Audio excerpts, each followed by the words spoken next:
Nagsisisi ko, sana nabigay ko sa nanay ko yung na-tolerate ko rin siya. Yung ano gusto niya, nag-grocery kayo together. Yung gano'n. Kakain sa labas. O pinag-birthday mo ng bongga-bongga.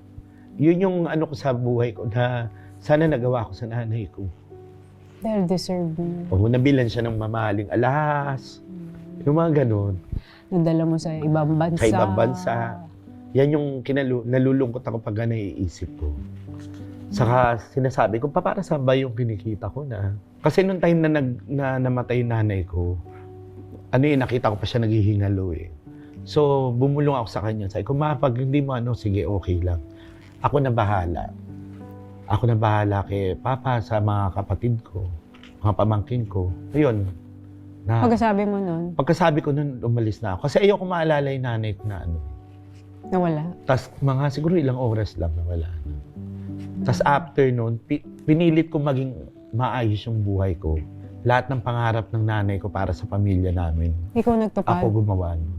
Minsan kailangan mo dumaan sa masakit? Oh, pero ang sakit. Na may kukunin sa'yo, may mawawala. Para... Sa kapag may mga Pasko, na ko yun. Sana Birthday. kasama ko yung nanay ko. Birthday niya.